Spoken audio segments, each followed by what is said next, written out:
Hey guys, it's Roderick, and I'm here with X-Men 28. Okay, I have to say, this is the best X-Men issue that's come out since the Fall of X. It gave us everything we've been asking for. It gave us plot, it gave us action, it gave us kind of like foreshadowing into what's going to happen. It had increased stakes. I have to say, I was thoroughly pleased with this issue. This is just a spike from kind of where it was going to kind of like, now we're like, okay, I can really get into this, like this has been really good. So let's just get into it. So first we start off with Sunfire. Now, Sunfire is walking through the forest of Otherworld. He has Red Root attached to his chest. We'll pause here. I have not been reading X-Men Red, but I have been kind of skimming and looking, and Twitter, #XSpoilers, has been giving me little dibbles and dabbles. So what seems to be happening is that Sunfire, who was on the X-Men, volunteered to go get Red Root. Now, if you recall reading X of Swords, Ten of Swords, during the trial and the contest that was happening in Otherworld, Red Root got captured at the Mart, right? And he's been in Otherworld for the entire time. So Sunfire has volunteered to go get Red Root. Don't know how he got him, don't know how they found him, don't know the travels and journeys, not reading the book. But we know in X-Men 28, he has Red Root and he's trying to get back to Iraqi, but the Krakoan gates aren't working, right? Because fucking Orchis, right? So he makes this deal with this person called Exim or Smixim or whatever like that to try to find his way there. He's still traveling. He can't get through because this tree is attached to his chest. So he finally rips it out. He's like bleeding on the ground. And then we hear a voice that says, all you need is the magic has led you by my side once more. And then we see that it's Apocalypse. And he takes takes his blood, plants Red Root in it. Red Root begins to heal, and he starts to heal Sunfire. So this seems to be that somehow this is going to be linked to whatever's happening in X-Men Red. I don't know if I'll read X-Men Red to really care about it. I love Storm and Storm fans. The Iraqi people, I just don't like the fact how they really shipped Apocalypse and his wife off, because Apocalypse really would have been helpful during this Orchis thing, but it seems to be part of the kind of grand overall plan was to not have all the mutants all in one space, right? Like, so if Apocalypse had been there and Magneto had been alive, this whole Orchis thing may have shook out differently. So part of the thing is that everyone really dealing with their own kind of separate problems in their own separate pockets, and that way Orchis can really kind of keep everything in line. At least that's the plan or whatever like that. But I'll keep my eyes peeled and let you know what's going on. So that's how the issue starts off.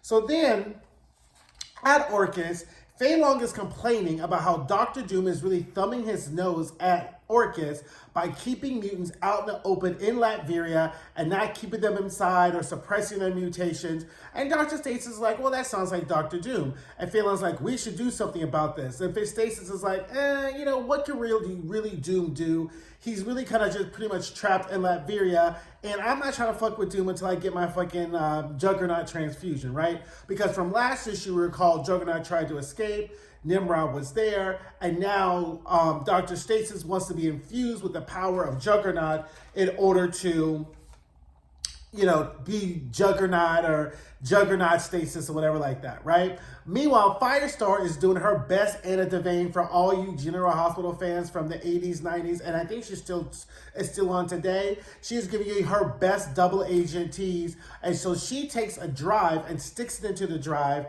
copies it, pulls it out, and then she's like, I'm gonna go and check on Cyclops to see if he'll take a plea and stand trial. Now, if you want to know why that's really happening, watch my review for Uncanny Avengers, and it will explain to you why they're trying to get Cyclops to stand trial. So she leaves. So Firestar, being double agent fish, decides that she knocks out a worker, puts on her uniform, goes walking down the aisle, find the people who are about to operate on Juggernaut, and the person says, well, as long as he's under anesthesia from this IV, he'll be fine. So she melts the IV, and then she leaves to go see Cyclops. So she walks in, and Cyclops is doing his whole like traitor or whatever like that. She's like, listen here, pig. And then she starts tapping on him in Morse code, and it pretty much tells him, look, I'm not a traitor. I'm sorry I couldn't get you. Juggernaut needed me first. Don't worry, I'm really on your side. Let's make this look real, right?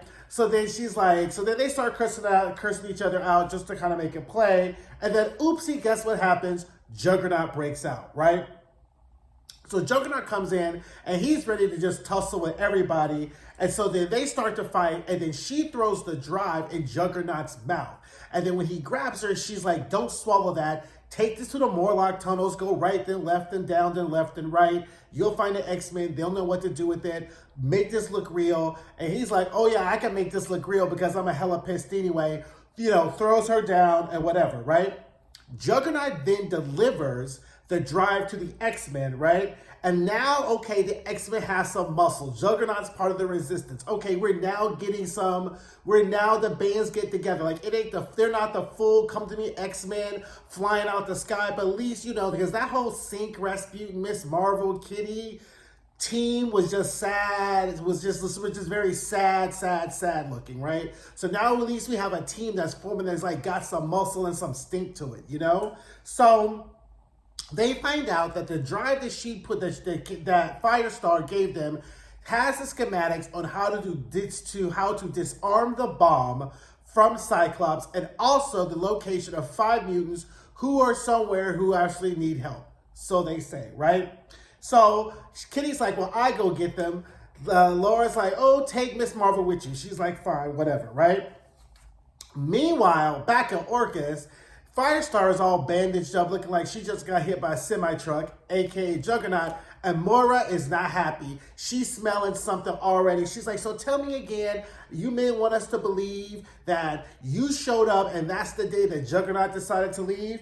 And she was like, what? That smells fishy, right? The Moira pulls out a knife, and she's like, what's this supposed to be? She's like, what do you think it is? It's a knife that Mystique left when she shapeshifted and used pin particles and let her out, which I was like, ooh, that's always a good one. Blame shit on Mystique. Because 9 times out of 10, Mystique is usually behind some type of shady shit like that anyway. But it also loses the fact Mystique is still alive because we saw it in Dark X-Men or whatever like that. So I was just like, oh, okay. I was good. So then wait. Then Firestar gets tired of Moira and her little fucking her robotic lips moving, right? And she's like, if you feel froggy, jump. This is where I'll be if you decide we're going to kill me, right? So then Nimrod, and I can forget what the old Bond high-tech future chick's name is, drop down in the comments and let me know and just remind me of what the name is, because I can't stand her too, either way. So Nimrod's like, you know what, I like her. And the other chick is like, you know what? I like her too, but she's right. We should have confirmed that Mystique was dead, because Mystique running around here, shape-shifting and shit, that's problematic, right? So then, and obviously Firestar is torn up. And this is one of the things about this issue I really liked, right? Is the fact that we've taken a character like Firestar, who we all kind of like, if you grew up like I did watching Spider-Man and His Amazing Friends and kind of read her kind of, she really kind of got short shrift in the comic books, like as far as like the main X-Men stuff. And due to the events of the Hellfire Gala and Jean Grey being like, okay, girl, you're it, because this is, you know, whatever, we really get some great arc into Angelica, because she was always very mutant, not anti-mutant, wasn't really wanting to stand up in her mutantness, right? And her being a mutant, but now she has no choice, right? So now we get this trifling ass data page that's written by Dr. Stasis, right? So first he's like, they've crushed it. Steve Rogers has now become problematic. Watch my review on Uncanny Avengers. We'll see why. I'll tell you why. But they've run the numbers, and they said even with Steve Rogers and his Unity Force or whatever, we should still be fine, right? Then he says they're going to kill Bill Urich because he's looking into who's Captain Krakoa, right? And the fact is that the identity of Captain Krakoa is very important, because they want to put Cyclops on trial for being Captain Krakoa in the attack on Washington, D.C., right? So if Ben Urich outs that Captain Krakoa is not Cyclops, it undercuts their entire trial and their entire case against Cyclops. So they're talking about problems tend to tumble out windows. So they're probably going to try to kill old reporter boy or whatever like that. And then we get the most trifling part of the data page is that Cyclops is like succumbed to his solitary confinement and he's been babbling about his dead wife and how she's going to get to me. And Dr. Stasis is like, I ain't losing no sleep about Jean Grey coming to life. Ha! That comic book I made by 3 issues of when she comes back to get her man and burns the fuck out of Dr. Stasis. Because I was like, so that also tells us, by the way, which I was thinking, I was like, oh, so is Jean like still talking to Cyclops psychically or whatever, but we all know that she's in her bullshit with fucking Madeline or wherever, so we don't know what she's basically, so that lets us believe that maybe she's like talking to Scott and being like, don't worry baby, I'm coming to get you, because you're not going to make me believe that Scott Summers, one of the original 5, who's been through hell and back and Inhumans and back and in Eternals and back and everything else, even though his eyes are stitched, even though his body is booby-trapped, is falling apart over this. That's just not what Cyclops is made of. If it was his brother, Alex, I would believe that. If it was Gabriel, I would believe that. Hell, if it was just about anybody else, I'd be like, okay, maybe. But Cyclops ain't, that's not what he's made of, right? He ain't new to this. This ain't his first time. And I was like, okay, good. That means Jean's in contact with Scott. And so when she comes and burns the dog fuck out of Orchis, I would be so happy for that. So then they tell us they're getting scientists to publish fake scientific journals and reports about how mutants are bad. And they have this thing called VK Day, Victory Over Krakoa Day. And then they're getting laws for prenatal testing for X genes. And then at the bottom, he's like, I know y'all kind of salty with Firestar, you know, but that's my girl. She's been really true to this. She's been true to me. So I'm going to give her the option to either like take away her mutant gene or she can go to Mars. But don't be trying to kill her unless I motherfucking tell you to. So I was like, good, good, good. Jean did her job when she got up in Stasis's mind. So we're like, okay, cool. Firestar's going to be around for a second. I like this. Now, Kitty and Miss Marvel jump on a private jet because they're taking like telekinetic cars and shit. They ain't got no jets anymore. They ain't got no portals. They're just out here hitchhiking like they ride in the 66, right? So they go jump out a private jet into the woods, and she's like, okay, where are we? Kitty just kind of lands, phases through the ground, comes back up again, but Ms. Marvel ain't doing this parachuting thing. She's like, the X-Men roll very differently than your other kind of like DC heroes. Ms. Marvel's kind of used to like running down the streets of Queens and, you know, jumping through trash cans and shit like that. She ain't in no parachuting into danger type of life, right? And Kitty just really ain't in the mindset to really try to be the teacher nurturer that we saw earlier, kind of like pre-Krakoa, because Kitty is just all the way done with everything and everybody, right? So Ms. Marvel lands, and then all of a sudden, who shows up but Wolverine? So again,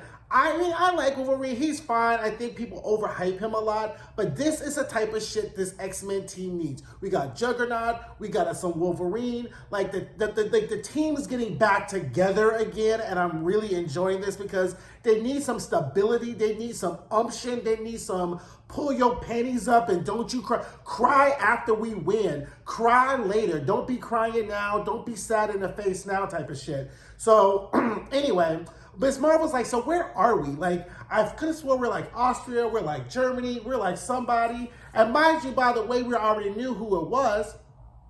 Because Dr. Doom shows up and is like, bitch, you ain't in Kansas no more. You in Latveria. And there's this one thing we know about Dr. Doom. You can't go step into Latveria without his permission. Don't lose your marbles. Don't lose your cat. Don't lose your umbrella in Latveria because it's gone. Because if you go up in his country, he's going to be hella mad. And he's going to be trying to kill you. I mean, if you just lose your wallet, just throw the whole wallet away. Because if you go to Latveria and Dr. Doom don't know you coming, he's going to treat you like you're trying to steal his whole treasure chest. So that is how X-Men 28 ends. Like I said, it was a fantastic issue.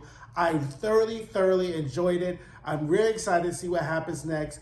Don't forget to like, don't forget to comment, don't forget to subscribe, and I'll see you guys later. Bye.